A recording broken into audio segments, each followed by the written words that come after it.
Section 1. You'll hear a telephone conversation. Now you have some time to look at questions 1 to 6.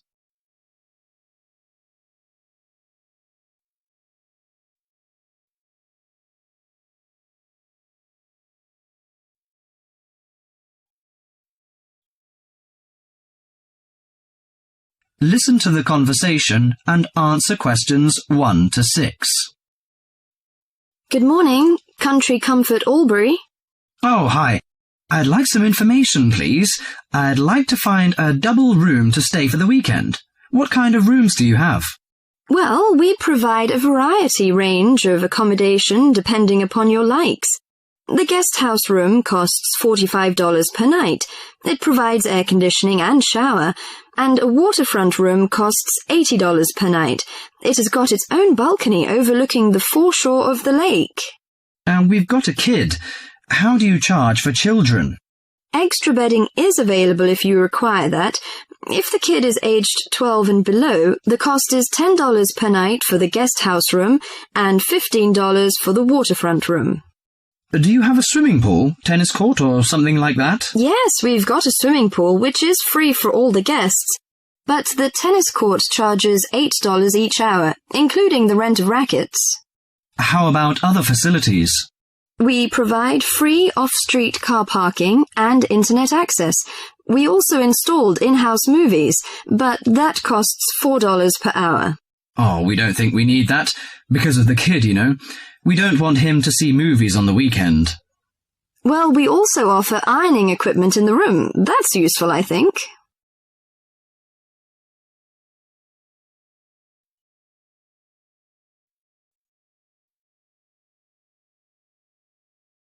Before listening to the rest of the conversation, you have some time to go through the questions 7 to 10.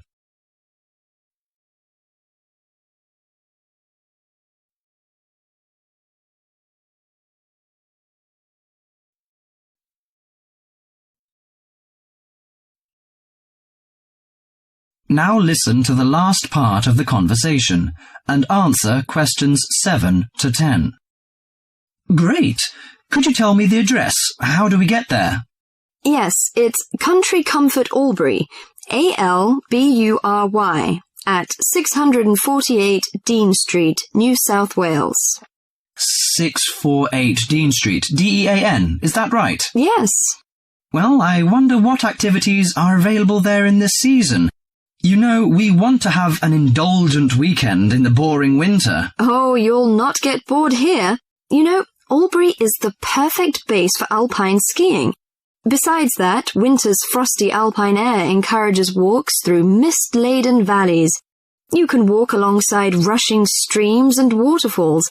After returning to the warm and comfortable lounge, you can sit by the open fire. I think this is the ideal time of year to nourish your body at the Salus Spa.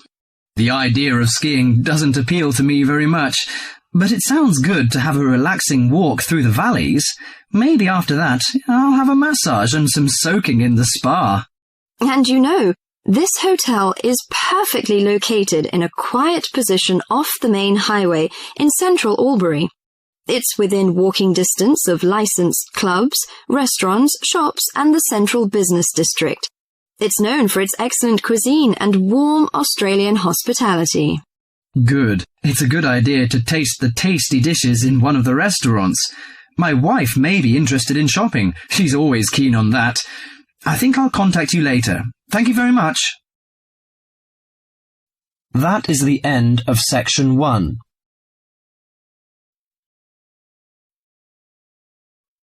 You now have half a minute to check your answers.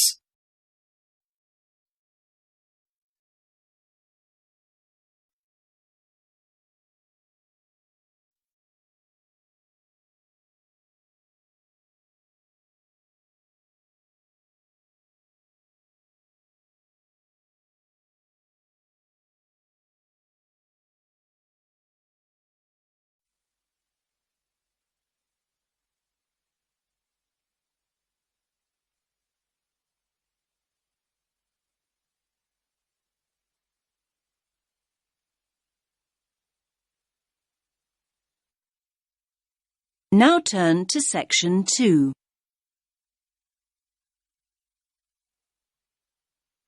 You will hear a man talking to teenagers about archery. First, you have some time to look at questions 11 to 13.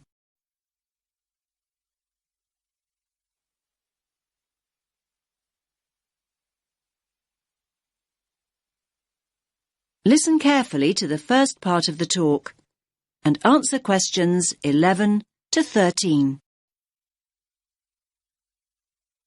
OK, can you gather round again? Is everyone here? No, we're missing 2. Ah, here they come now. Right, the next activity is the last one before lunch. So, archery.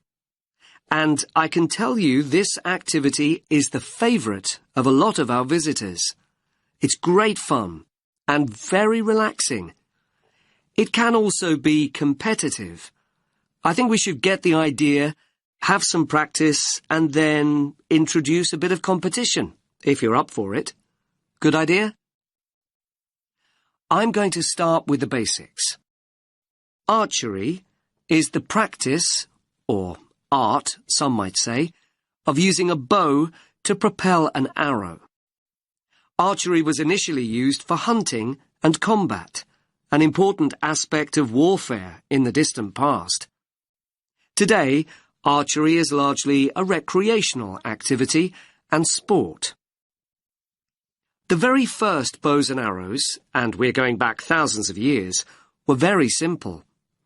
The bow was straight, but bent into a curve when the string was pulled back.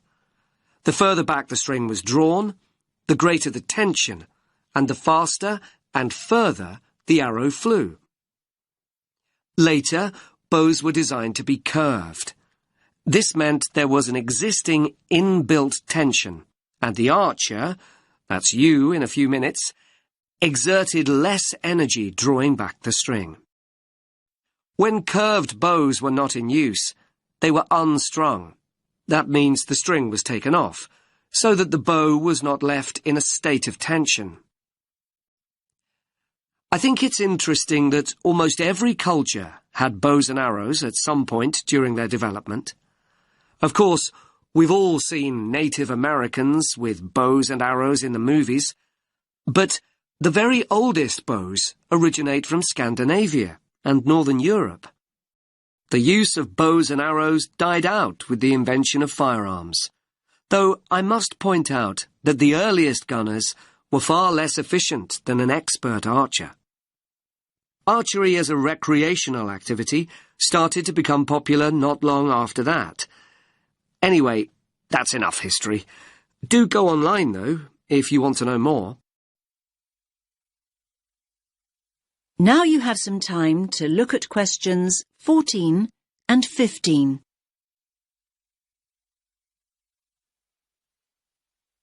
Now listen to the next part of the talk and answer questions 14 and 15. Right, the practical side. First of all, safety. Now, you might have played with bows and arrows when you were kids, but these bows and arrows aren't toys. They're not dangerous if used properly and safely, but they certainly can be dangerous if used carelessly. So everyone, please stand here on this side of the line until I say otherwise. Nobody walks towards the targets until I say it's safe to do so. When I say so, everyone puts down their bow, and then we can all go into the target area. Each of you will fire one at a time. I don't want to see anyone load their bow when it's not their turn. When you've fired, you put your bow down and wait until it's your turn again. Is that clear? Now you have some time to look at questions 16 to 20.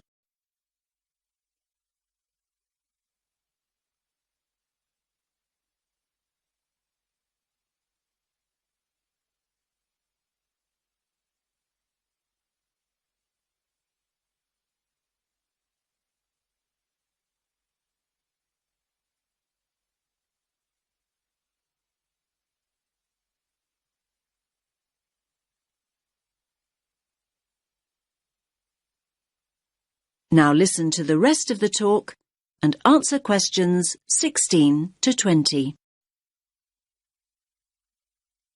Let's take a look at the equipment. The bows are fairly heavy. You might be surprised. We'll spend a moment practicing holding the bow properly before we load one up. I'm holding it now, in the position in which you'll hold it. The drawstring is here, and again you might be surprised at the tension. You'll need to practice drawing back the string. Just above the middle of the bow, here, is the sight. You look through this as you would with a rifle. Using a bow and arrow without a sight is perfectly possible. Most master archers do this, but having one will certainly help you to start off with. Now I'll put the bow down and show you an arrow. The shafts of our arrows are wooden, but fiberglass arrow shafts are now common too. Traditionally, as I'm sure you'll know, the fletching at the top of the arrow, not the tip end of the arrow, was made of feathers. We have some arrows with feather fletching, but we also have some with what we call vanes. That means the fletching is made of solid plastic. All of you have a quiver with 6 arrows in it. You should tie the strap of the quiver around your waist, like this. As I've said, you take an arrow from your quiver when I say so, when it's your turn and not before. Oh, I nearly forgot. Protection. Everyone has a chest guard and hand guard, like those that I'm wearing. I'll show you how to put the chest guard on in a moment. And a bracer. The bracer's a smaller arm pad that protects the inside of your arm from the string. For those of you in a t-shirt today, that's important. But the bracer will also stop the string catching on the sleeve of a jumper or jacket. Right, so before we pick up the bows, let's have a look at these chest guards. That is the end of section 2. You now have half a minute to check your answers.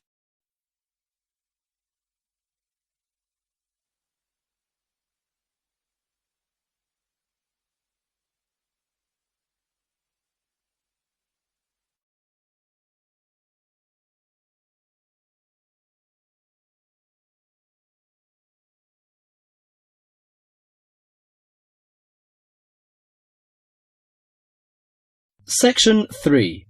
In this section, you'll hear a conversation between Astrid and Henry about the lecture they've just heard. First, you have some time to look at questions 21 to 30.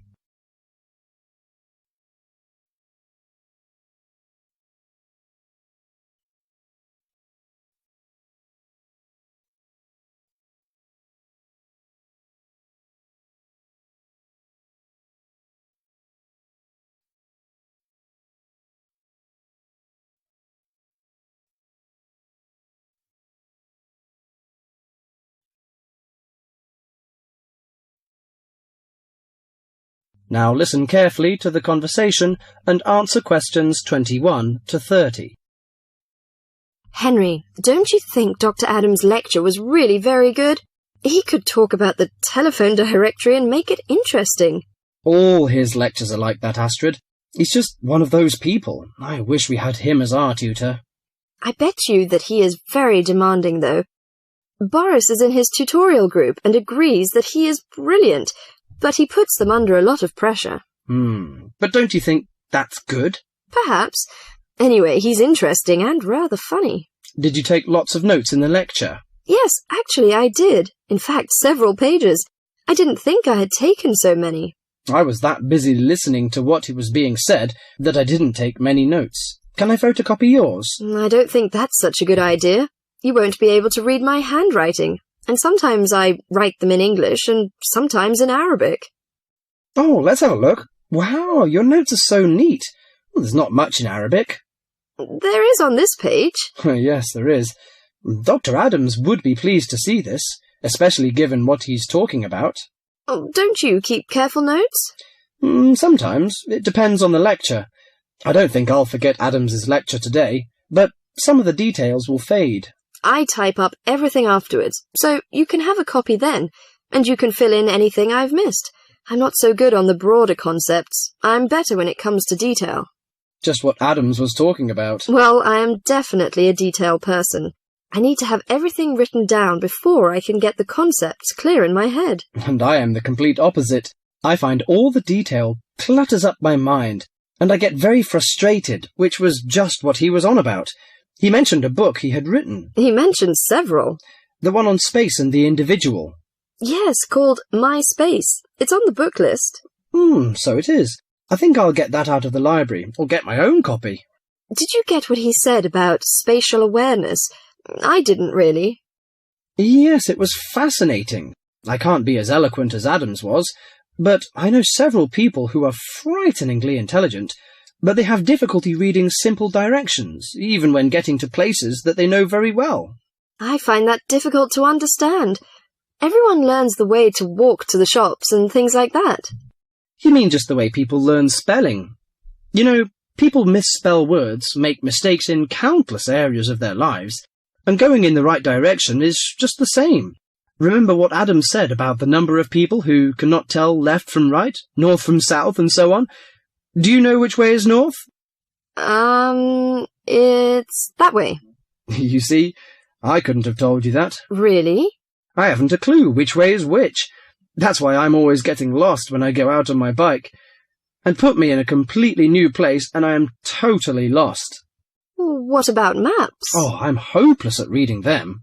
But then you're brilliant at writing essays and getting all the ideas down in the right order, and I don't know where to start. Again, just what Adams was talking about. What we need to do is combine our skills.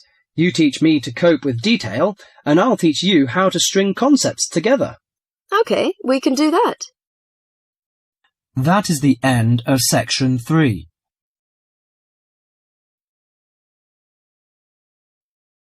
You now have half a minute to check your answers.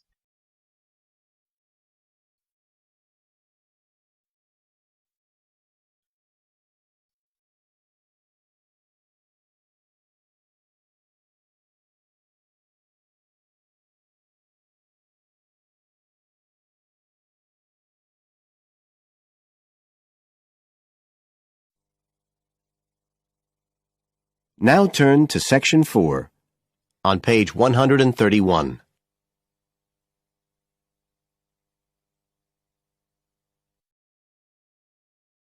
Section 4. You will hear a lecturer talking about the importance of laughter.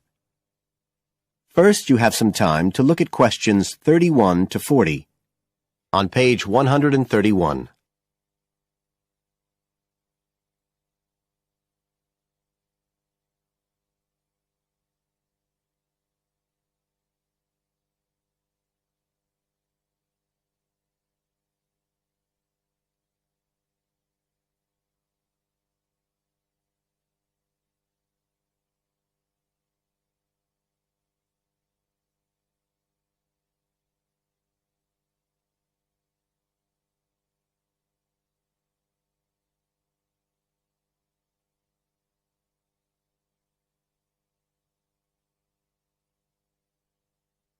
Now listen carefully and answer questions 31 to 40. Good afternoon, everybody. And in our second talk on social psychology, I want to look at the role of laughter in our lives, something that usually gets everyone smiling from the start. So, first of all, I'll start by looking at the actual nature of laughter. Well, when someone laughs, you've got movement of the muscles of the face and the chest, and you've got sound formed when the air's forced out of the body as part of this process. So we're talking about a physical activity. But obviously, other things are involved as well, and this is where it gets more complicated. Laughing isn't something that you normally decide to do, so it's not voluntary behaviour like ordinary speech. Instead, it's regulated by our instincts, rather like the singing of a bird or the roaring of a lion. And once you start to laugh, it can be quite hard to stop. That's not always under your conscious control either. But why do we laugh? Because we find something funny, most of us would say. But in fact, it appears that laughter has little to do with jokes or funny stories. Only about 10% of laughter is caused by things like that. One suggestion is that human laughter may have originally started out as a shared response to signal relief at the passing of danger. And it's true that even these days, laughter's rarely an activity carried out by an individual on his or her own. In fact, people are 30 times more likely to laugh when they're with other people than when they're completely alone. Laughter still seems to be a kind of social signal. It occurs when people are in a group and they're comfortable with one another. And it seems likely that laughter can result in the creation of bonds between the people in the group. And it's precisely because of this social aspect of laughter that people like public speakers and politicians often try to get their audience to laugh. It encourages their listeners to trust them and to connect with them. But this kind of thing, controlling the laughter of a group that is, indicates that there's a link between laughter and power. And this is supported by several studies that indicate that bosses use humour more than their employees. And research has also shown that female listeners are likely to laugh much more if the speaker is male. So it appears that there are gender issues associated with how much we laugh. I should also point out that laughter can be used as a negative signal as well as a positive one. I think we've all probably seen evidence of a group using laughter to exclude someone, to emphasise that they are not accepted.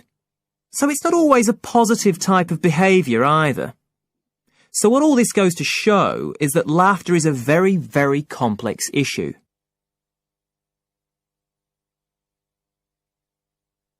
It does appear, however, that laughter has definite benefits. If we look first at the psychological aspects, we know that people often tend to store negative emotions such as anger, sadness and fear, rather than expressing them. And it seems that laughter provides a harmless way for the release of these emotions. But there are also clear physical effects that have been monitored too. For example, laughter is good aerobic exercise. It speeds up heart rate and respiration and raises blood pressure. One researcher suggests that 100 laughs a day is the equivalent of 10 minutes jogging. Laughter also helps prevent the stress that so many people suffer from today, which results from the faster pace of life and all that goes with it. It does this by reducing the levels of hormones in the blood which are caused by stress. And in addition, it is known to increase the levels of chemicals that protect the body from infection or pain, and so it helps to boost the immune system. One interesting study showed that people who had had surgical operations asked for fewer painkillers if they'd been viewing comic films. In fact, research has even shown that the quality of dreams can be positively affected by laughter. A good laugh 10 minutes before going to sleep can prevent you from having bad dreams and give a much more pleasant and restorative night's sleep. So there's now little argument that finding things funny and enjoying a good laugh is extremely beneficial to us all. What we need to consider now are the ways in which laughter can be used as a treatment for people who... That is the end of section 4. You now have half a minute to check your answers.